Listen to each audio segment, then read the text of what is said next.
শুভেচ্ছা সবাইকে। নিশ্চয়ই সবাই অবগত আছেন চলতি বছরে বিশেষ করে সিলেট অঞ্চলে শিশুদের মধ্যে দ্রুত ছড়িয়ে পড়া ভাইরাসজনিত রোগ হামে এখন পর্যন্ত ১০৯ জনের মৃত্যু হয়েছে। এখনও হাসপাতালে বাড়ছে রোগীর সংখ্যা।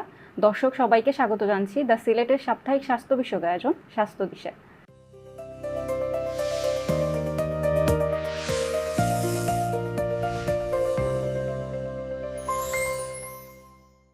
আজকের বিষয় শিশুদের হাম ও আমাদের করণীয়, সংকট ও সমাধান। এ বিষয়ে কথা বলার জন্য আজকে অতিথি হিসেবে আমাদের স্টুডিওতে উপস্থিত আছেন ডাক্তার মোহাম্মদ মিজানুর রহমান, আবাসিক মেডিকেল অফিসার, শহীদ শামসুদ্দিন আহমদ হাসপাতাল, সিলেট। আমাদের আয়োজনে আপনাকে স্বাগত জানাচ্ছি। ধন্যবাদ আপনাকে। আচ্ছা, হাম হলে আসলে প্রথমে কোন লক্ষণগুলো প্রকাশ পায় বা একজন গার্জিয়ান বাচ্চার সে কিভাবে বুঝবে যে বাচ্চার হাম হয়েছে? ধন্যবাদ সুন্দর প্রশ্ন করার জন্য। আমি একটু ভূমিকা নেই এখানে। আমরা জানি প্রতি 5 বছর পর পর সারা বিশ্বেই হামের একটা মহামারী বা হামের প্রাদুর্ভাব দেখা দেয়। বাংলাদেশের ব্যতিক্রম নয়। 2019 সালেও বাংলাদেশে হামের প্রাদুর্ভাব দেখা দিয়েছিল। আবার 2026 সনে মার্চ মাস থেকে আমরা দেখতে পাচ্ছি বাংলাদেশে হামের প্রাদুর্ভাব দেখা দিয়েছে। আমরা অভিভাবকদের প্রতি অনুরোধ করব, সাধারণত হাম হলে বাচ্চাদের জ্বর, সর্দি, কাশি, চোখ লাল হওয়া, মুখে ঘা হওয়া, বাচ্চা যদি একটু বড় হয় 5-6 বছর থেকে, তাহলে বাচ্চাদের সাধারণত পাতলা পায়খানা বা ডায়রিয়া হয়ে থাকে। আমরা অভিভাবকদেরকে অনুরোধ করব, কোনো বাচ্চার যদি এরকম কোনো উপসর্গ দেখা দেয় বা শরীরে যদি লালচে দানা বা র্যাশ দেখা দেয়, সাথে সাথে যেন নিকটস্থ চিকিৎসকের শরণাপন্ন হন এবং বাচ্চাকে হাসপাতালে নিয়ে আসে। আচ্ছা, ১০৯ জন শিশুদের মারা গেল।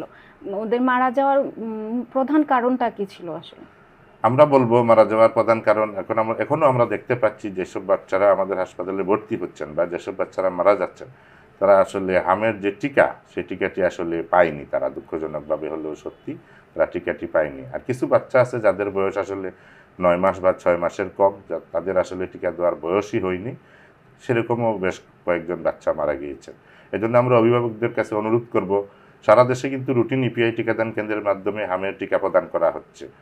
আপনারা নিকটস্থ টিকাদান কেন্দ্রে গিয়ে বাচ্চার বয়স যদি 6 মাস হয়ে থাকে, তাহলে আপনারা হামের টিকাটি প্রদান করবেন। আপনি তো হাম ডেডিকেটেড হাসপাতালে রয়েছেন, তো আপনি কোন ধরনের প্রতিবন্ধকতা বা চ্যালেঞ্জের সম্মুখীন হন? চ্যালেঞ্জ আসলে নানাবিধ চ্যালেঞ্জ আছে। আমাদের অনেক সীমাবদ্ধতার মধ্য দিয়ে কাজ করতে হয়। অনেক সময় রোগী সংখ্যা বেড়ে গেলে দেখা যায় যে তারা বিছানায় না থেকে ফ্লোরে থাকে বা এক বিছানায় 2-3 জন করে রাখতে হয়, সেটি একটি চ্যালেঞ্জ। আর অভিভাবকদের অসচেতনতা, এটা হলো প্রধান চ্যালেঞ্জ। যেমন হাম কিন্তু করোনার চেয়েও দ্রুত বেগে ছড়ায়। আপনারা জানেন একজন হাম রোগী 18 থেকে 20 জন মানুষকে আক্রান্ত করতে পারে। অভিভাবকদেরকে আমরা অনুরোধ করি যে মাস্ক পরিধান করতে হবে। বাচ্চারা যদি বাসায় থাকে যেন আলাদা সুরক্ষিত রাখা হয়, যেটাকে আমরা আইসোলেশন বলি, এবং বাচ্চাকে নিয়মিত পরিষ্কার পরিচ্ছন্ন রাখা, পুষ্টিকর খাবার খাওয়ানো, এগুলো আমাদের অভিভাবকদের প্রতি অনুরোধ থাকবে। এই কারণে আসলে সিলেটে যে হামের প্রকোপটি কমছে না, এটিও একটি প্রধান কারণ আমাদের অসচেতনতা। টিকাদান কেন্দ্রে এবং বাচ্চাকে আলাদা রাখা বা আইসোলেশনে রাখা বা স্বাস্থ্যবিধি অনুসরণ করা, যেটি নিয়মিত পরিচ্ছন্ন থাকা, বাচ্চাকে আলাদা করে রাখা অন্যান্য বাচ্চাদের কাছ থেকে। আমরা এখন দেখতে পাচ্ছি একজন বাচ্চা আমাদের হাসপাতালে ভর্তি হয়েছিলেন, উনি সুস্থ হয়ে বাড়ি ফিরে গিয়েছেন। সপ্তাহ 10 দিন পরে দেখা যাচ্ছে ওই ফ্যামিলির আরও 2-3 জন বাচ্চা বা মা বাবাও হামের উপসর্গ নিয়ে আমাদের হাসপাতালে এসে ভর্তি হচ্ছে। তো আইসোলেশনে আসলে কতদিন রাখা উচিত বাচ্চাকে? আমরা সাধারণত বলি ইনফেক্টিভিটি পিরিয়ড, যেটা মিজিলসের 1 সপ্তাহের মতো, 1 সপ্তাহেরও কম, 5 থেকে 7 দিন বলি আমরা। ওই সময়টুকু যদি বাচ্চাকে একটু সুরক্ষিত রাখা যায়, সাধারণত যেটা র্যাশ, লালচে দানা, সেটা ওঠার সময় থেকে সেটা ডিজেপিয়ার বা নিরাময় হওয়ার আগ পর্যন্তই বাচ্চা একটু ইনফেক্টিভ থাকে। এরপরই সাধারণত মিজিলস রোগী আর ছড়ায় না। আর ঘরে বাবা মা কি ধরনের প্রিকশন নিতে বা পারে? ওই বাচ্চাকে একটু আলাদা রাখবেন, মাস্ক পরিধান করবেন। অন্যান্য বাচ্চা যদি বাসায় থাকে, তাকে যেন ওই হামের উপসর্গ যে বাচ্চার আছে তার সংস্পর্শে যেন না যায়, সে ব্যাপারে একটু সতর্ক থাকবেন। আপনি বলছিলেন একটু আগে যে 3-4 মাসের বাচ্চারাও আক্রান্ত হচ্ছে, তো ওদের ক্ষেত্রে তো সাধারণত অভিভাবক সাথে থাকতে হয়।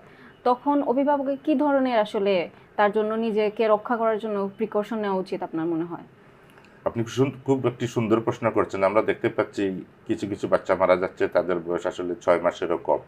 3-4 মাসের বয়সে যদি কোনো বাচ্চা আক্রান্ত হয়ে থাকে, তাহলে আমরা বলবো বাচ্চাকে যেন অবশ্যই শুধুমাত্র বুকের দুধ খাওয়ান মা, এবং মা যেন মাস্ক পরিধান করেন। যতটুকু সম্ভব বাচ্চাকে যেন মায়ের কাছেই রাখেন, অন্যান্য বাচ্চাদের কাছ থেকে একটু দূরে রাখবেন, এবং যথাসম্ভব দর্শনার্থী বা আত্মীয় স্বজনের যেন বাচ্চার কাছে ভিড় করতে না পারে, সেদিকে একটু সচেষ্ট থাকবে।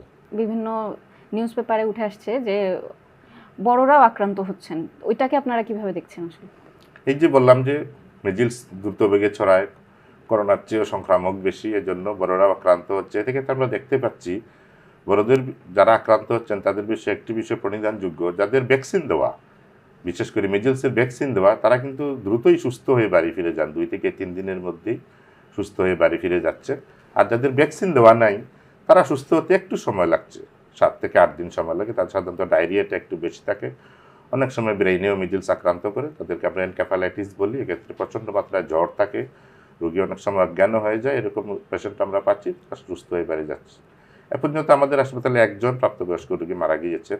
বড়দের আক্রান্তর হারও শিশুদের মতো অত বেশি না, একটু কম। এ পর্যন্ত আমাদের হাসপাতালে প্রায় 515 জন প্রাপ্তবয়স্ক রোগী ভর্তি হয়েছিলেন, তাদের ভেতরে একজন মারা গিয়েছেন। আজকে আমাদের হাসপাতালে প্রাপ্তবয়স্ক রোগী ভর্তি আছেন 16 জন।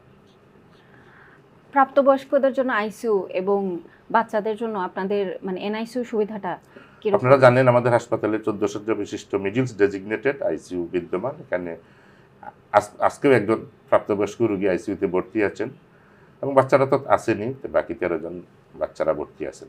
এক্ষেত্রে সেবার ক্ষেত্রে বা সার্ভিসের ক্ষেত্রে ইনশাল্লাহ এখন আমরা তেমন কোনো চ্যালেঞ্জ এখন আমরা সম্মুখীন হইনি। আমাদের চিকিৎসক, নার্স বা অন্যান্য যারা স্বাস্থ্যকর্মী আছেন তারা অক্লান্ত পরিশ্রম করে যাচ্ছে, এবং আমরা যথাসাধ্য চেষ্টা করে যাচ্ছি। ভবিষ্যতে যদি আরও কোনো আইসিইউ সংখ্যা বৃদ্ধি করার প্রয়োজন হয় বা সাধারণ শয্যা সংখ্যা বৃদ্ধিরও প্রয়োজন হয়, নিশ্চয়ই বিভাগীয় পরিচালক স্বাস্থ্য বা পরিচালক উসমানী মেডিকেল কলেজ হাসপাতাল আছেন, আমরা বসে সিদ্ধান্ত নেব। আচ্ছা, বর্তমানে যে পরিস্থিতি আছে হামের, তো ওই অবস্থা থেকে উন্নতির দিকে যাচ্ছে কিনা, বা কবে নাগাদ আমরা একটা পজিটিভ নিউজ শুনতে পাবো? ধন্যবাদ আপনাকে, খুব সুন্দর প্রশ্ন করেছেন। সাধারণত বাচ্চাদেরকে যে টিকা দেওয়া হয়, আমরা সাধারণত দেখছি অন্যান্য রোগের যে টিকা, সেটার ক্ষেত্রে সাধারণত 90% বাচ্চাকে যদি আমরা টিকা দিয়ে দিতে পারি তাহলে একটা হার্ড ইমিউনিটি ডেভেলপ করে, অন্যান্য বাচ্চারা সুরক্ষা পায়। মিজিলসের ক্ষেত্রে সেটি কিন্তু 95%, অর্থাৎ একটু বেশি, বেশ চ্যালেঞ্জিং। আমাদের সিভিল সার্জন মহোদয় বা বিভাগীয় পরিচালক স্বাস্থ্য, ওনারাও দেখতেছি যে ভ্যাকসিন হামের যে টিকাদান ক্যাম্পেইন যেটি চলমান আছে সেটিকে জোরদার করার জন্য বাড়ি বাড়ি গিয়েও ক্যাম্পেইন করতেছেন, যাতে কোনো শিশু বাদ পড়ে না যায়। এই উদ্যোগটি আমরা আশা করি যেহেতু চলমান, আমরা আশা করছি হামের যে এখন যে প্রকোপ আছে সেটি কমে আসার কথা। তবে আমাকে যদি বলেন হামের প্রকোপ কমেছে কিনা, আমরা বলবো এখন যেসব রুগীরা আসছে তাদের সিভিয়ারিটি কিন্তু আগের তুলনায় অনেক কম। যেমন আগে আপনারা দেখেছেন প্রতিদিনই বাচ্চারা মারা যেত, 3 জন 4 জন 5 জন, সিলেটের সর্বোচ্চ একদিনে 7 জন বাচ্চা মারা গিয়েছেন। এখন কিন্তু মাঝে মধ্যে 3-4 দিন পর পর 1 জন 2 জন করে মারা যায়। সে প্রেক্ষিতে আমরা বলবো কিছুটা হলেও হামের প্রকোপ কমে এসেছে, এবং আর 2-1 সপ্তাহের ভিতরে ভ্যাকসিন কার্যক্রম যেহেতু চলমান এবং বেগবান করা হয়েছে, সিভিল সার্জন অফিস থেকে বেশ জোরে সোরে কার্যকর পদক্ষেপ নেওয়া হচ্ছে, সেটি শীঘ্রই কমে আসবে। যেহেতু গ্রামাঞ্চল থেকে আসে বেশিরভাগ বাচ্চারা, ওদের ওখানে কি ডায়াগনোসিস হতে সময় লেগে যায়, নাকি বাবা মাই বুঝে না? কোনটা আসলে মূল কারণ আপনার কাছে মনে হয়? আসলে বাচ্চা যখন অসুস্থ হয় সাধারণত র্যাশটা তো দেখা দেয় একটু পরে। আর আমাদের যেহেতু যোগাযোগ ব্যবস্থা বা সিলেটে একটু দুর্গম এরিয়াও আছে, বিশেষ করে সুনামগঞ্জের দিকে বা গোয়াইনঘাট, কোম্পানিগঞ্জ দিকে এলাকাগুলো একটু দুর্গম, মানুষ সহজে আসলে চিকিৎসকের শরণাপন্ন বা নিকটস্থ হাসপাতালে যেতে বেশ ব্যাগ পেতে হয়, এই জন্য আসলে কিছুটা সময় নিয়ে নেয়। এই জন্য আমরা বারবার অনুরোধ করছি, কোনো বাচ্চার যদি এরকম জ্বর, কাশি, চোখ লাল হওয়া, শরীরে র্যাশ দেখা দেওয়া লালচে দানার মতো, সাথে সাথে জন্য হাসপাতালে নিয়ে আসে। এখন মোটামুটি আমরা দেখতে পাচ্ছি অভিভাবকরা সচেতন হচ্ছেন ধীরে ধীরে। এখন অনুষ্ঠানে প্রায় শেষ পর্যায়ে চলে এসেছি, আমরা হাম নিয়ে বিস্তারিত আলোচনা করলাম। তো আপনার সাধারণ জনগণের প্রতি কোনো পরামর্শ আছে কিনা হাম নিয়ে? ধন্যবাদ। হাম একটি রোগ, ভাইরাসজনিত রোগ, মারাত্মক ছোঁয়াচে। এতে আতঙ্কিত না হয়ে, আমি ইতিপূর্বেও বলেছি আমাদের হাসপাতালে 3050 জনের মতো রোগী ভর্তি হয়েছেন, মারা গিয়েছেন 35 জন, 2856 জন রোগী সুস্থ হয়ে বাড়ি ফিরে গিয়েছেন। যেন আতঙ্কিত না হয়ে, বাচ্চার যদি টিকাদানের বয়স হয়ে থাকে 6 মাস থেকে 5 বছর, নিকটস্থ টিকাদান কেন্দ্রে গিয়ে টিকা দিবেন। আর বাচ্চার যদি জ্বর, সর্দি, কাশি, শ্বাসকষ্ট, চোখ লাল হওয়া, মুখে ঘাড় মতো দেখা দেওয়া, এরকম যদি উপসর্গ দেখা দেয়, নিকটস্থ চিকিৎসকের শরণাপন্ন হওয়া, আছে মাস্ক পরিধান করা, একটু পরিষ্কার পরিচ্ছন্ন থাকার চেষ্টা করা, বাচ্চাকে অন্যান্য বাচ্চা থেকে একটু আলাদা করে রাখা, এগুলো অবশ্যই অভিভাবকদেরকে পালন করতে হবে। ধন্যবাদ আপনাকে, আপনার মূল্যবান সময় দিয়ে আমাদের সাথে থাকার জন্য। ধন্যবাদ আপনাদেরকেও এরকম একটি জনগুরুত্বপূর্ণ স্বাস্থ্যগত বিষয় নিয়ে আমাকে আমন্ত্রণ জানানোর জন্য। দর্শক, হাম একটি প্রতিরোধযোগ্য রোগ। সচেতনতা, সময়মতো টিকাদান এবং দ্রুত চিকিৎসাই পারে এ রোগের জটিলতা ও মৃত্যু ঝুঁকি কমাতে। তাই আপনার সন্তান ও পরিবারের স্বাস্থ্য সুরক্ষায় নিয়মিত স্বাস্থ্যবিধি মেনে চলুন। আজকের স্বাস্থ্য দিশা এখানেই শেষ করছি। সবাই ভালো থাকুন, সুস্থ থাকুন। আবারও দেখা হবে দ্য সিলেটের স্বাস্থ্য দিশার পরবর্তী পর্বে।